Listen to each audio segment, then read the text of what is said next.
Hello everyone. तो जैसा कि हमने लास्ट एपिसोड में देखा था कि यूनी को पॉइजन दे दिया गया था और अब इस एपिसोड के स्टार्टिंग में हम वहीं से वापस शुरू करते हैं अपनी स्टोरी लाइन को। यहाँ हम देखते हैं कि यूनी जो कि बहुत ज्यादा पॉइजन हो चुकी है वो चक्कर खा के जमीन पे गिर जाती है। इसके बाद जब वो उसे पॉइजन करने वाला बंदा उस पर अपना फाइनल अटैक करने वाला होता है तभी बैंग हाउ उस पे क्रॉस अटैक करके उसके अटैक को रोक देता है और अब वो यम्मी से कहता है कि तुम यूनी का ध्यान रखो, मैं अभी इस हरामी का इलाज करता हूँ। जिसके बाद में वो अपोजर यम्मी कहता है कि तुम मुझे ठिकाने लगाएगा, तेरी हिम्मत भी कैसे हुई ऐसा कहने की भी। और इतना कहने के बाद में वो बैंग हाउ पे अपनी स्वॉर्ड से अटैक कर देता है, लेकिन बैंग हाउ पे उसके अटैक्स का कोई असर नहीं होता। वो वहीं पर खड़े खड़े ही उसके सारे अटैक्स को डॉज कर देता है, क्योंकि दोस्तों ये तो बैंग हाउ के लिए बच्चों जैसा खेल था। अब इसी तरह अटैक्स पे अटैक्स करने के बाद में वो बंदा बहुत ज्यादा थक जाता है और इंजर्ड होके नीचे गिर जाता है। अब वो बंदा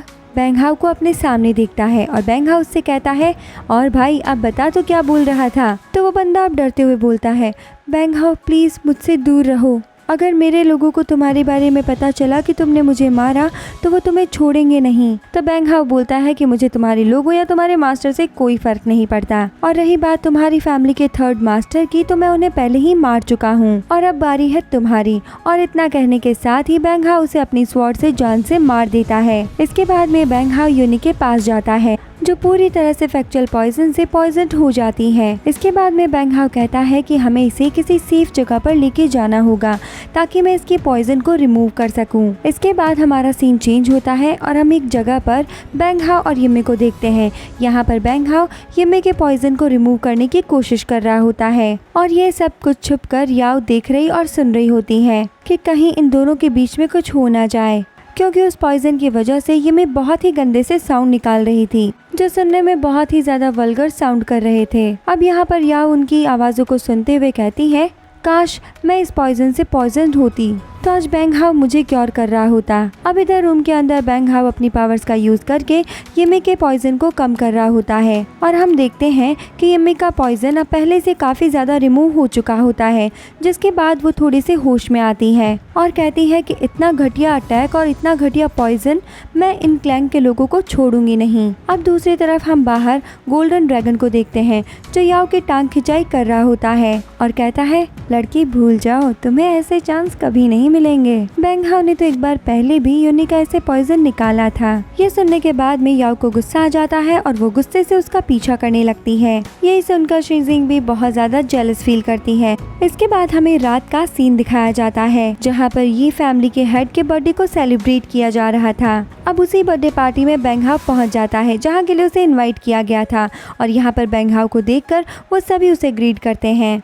तभी हम देखते हैं कि डोंगशिन पवेलियन के नए मास्टर को देखने के लिए वहाँ एक लड़की होती है और वो उसे देखते ही कहती है, अच्छा ये है डोंगशिन पवेलियन का नया मास्टर। यानी दोस्तों इस लाइन में एक और लड़की अब आ चुकी है, लेकिन जहाँ तक मुझे लगता है बैंग हाउ को कंटाल की सिस्टर ही पसंद है और हमें फ्यूचर में ये देखने में काफ़ी ज़्यादा मज़ा आने वाला है कि क्या कंटाल अपनी बहन की शादी बैंग हाउ से कराएगा, वो तो हमें आगे पता चल ही जाएगा। तो दोस्तों अभी आते हैं फिर से स्टोरी लाइन पे।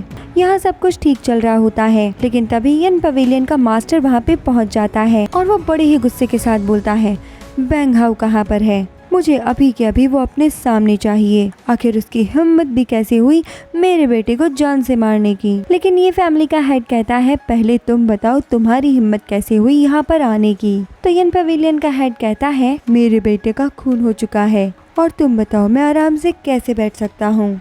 जिसके बाद बैंग हाउ बोलता है, मैं कभी किसी इनोसेंट को नहीं मारता, तुम्हारे बेटे ने सबसे पहले अटैक किया था। तो ये फैमिली का हेड कहता है, तुम्हारी इतनी हिम्मत, तुम तो बिल्कुल भी शर्मिंदा नहीं हो। इसके बाद वो अपनी पॉइजन नाइफ से बैंग हाउ पे अटैक करता है, लेकिन शुजन तभी उसको डॉज करने लगता है, पर उससे पहले ही ये फैमिली का हेड अपनी पावर का यूज करके उस अटैक को खत्म कर देता है और वो गुस्से में कहता है, यूनियन कहीं तुम पागल तो नहीं हो गए, बैंग हाउ अभी के लिए मेरा गेस्ट है और तुम्हारी हिम्मत भी कैसे हुई मेरे गेस्ट पे अटैक करने की। इसके बाद बैंग हाउ बोलता है, फैमिली हेड, आपको इसमें इन्वॉल्व होने की कोई जरूरत नहीं है, ये मेरा पर्सनल मैटर है और इसे मैं चुटकियों में सॉल्व कर लूंगा, आप परेशान ना हो। इसके बाद वो यन फैमिली के हेड से कहता है, अगर तुम अपने बेटे की मौत का बदला लेना चाहते हो तो कल होने वाले ट्रेजर हंटिंग कंपटीशन में आ जाना, वहाँ मैं तुम्हारे साथ फाइट करने के लिए तैयार रहूंगा। अगर तुमने मुझे हरा दिया तो तुम्हारा बदला भी पूरा हो जाएगा और साथ में तुम्हें रिवॉर्ड भी मिल जाएगा। यन फैमिली का हेड यहाँ काफी देर सोचने के बाद बोलता है ठीक है, क्योंकि दोस्तों उसे पता था अभी इस बर्थडे पार्टी में काफी फैमिलीज के हेड आए हुए हैं, अगर यहाँ पे उसने फाइट शुरू की तो वो फैमिली हेड उससे नाराज हो जाएंगे। इसके बाद वो वहाँ से चुपचाप चला जाता है। इसके बाद हमारा सीन भी चेंज हो जाता है और हम अगले दिन ट्रेजर हंटिंग कंपटीशन का सीन देखते हैं और यहाँ पर सबसे पहले बैंग हाओ और यूनियन ही एरिना में आते हैं और इस एरिना में आते ही यूनियन सबसे पहले बैंग हाओ पे अपना पॉइजन अटैक करता है ताकि इससे बैंग हाओ अनकॉन्शियस हो जाए। उसके काफी सारे पॉइजनस नाइफ बैंग हाओ की तरफ आते हैं, लेकिन बैंग हाओ इन सारे नाइफ्स के अटैक्स को डॉज कर देता है। लेकिन क्योंकि ये नाइफ्स पॉइजनस होते हैं तो इनसे बैंग हाओ थोड़ा सा इन्फेक्टेड हो जाता है और ये देखकर जिनजुन बहुत ज्यादा खुश होता है और कहता है, बैंग हाओ अब तुम्हारा काम खत्म, अब तुम नहीं बचोगे, क्योंकि मेरे पॉइजन का इस दुनिया में कोई तोड़ नहीं है। इस पॉइजन को देखकर यम्मी को काफी ज्यादा गुस्सा आता है। अब बैंग हाओ जैसे ही अपनी ऑरा को रिलीज करता है तो उसका पॉइजन चुटकियों में क्योर हो जाता है। ये देखकर जिनजुन और ये फैमिली का हेड भी काफी ज्यादा हैरान हो जाते हैं। इसके बाद में बैंग हाओ वहाँ पर एम्परर जी के फॉर्मेशन को क्रिएट करता है, जिसे देखकर एक लड़की बहुत हैरान हो जाती है और कहती है,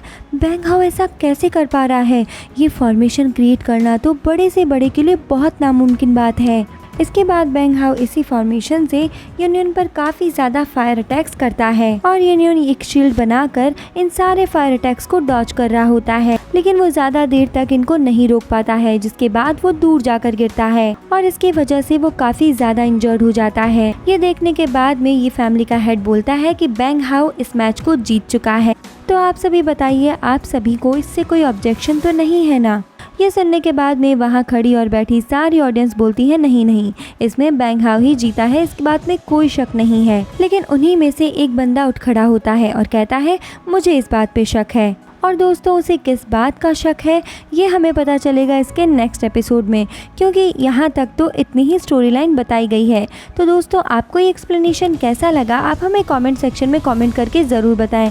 साथ ही में अगर आपको वीडियो पसंद आ रही तो वीडियो को ज़्यादा से ज़्यादा लाइक करके चैनल को सब्सक्राइब करके बेल आइकन को प्रेस कर लें, ताकि दोस्तों आपको इस चैनल के सारे अपडेट्स मिलते रहें। तो अब हम मिलते हैं आगे की स्टोरी लाइन के साथ नेक्स्ट वीडियो में। तब तक के लिए बाय बाय, टेक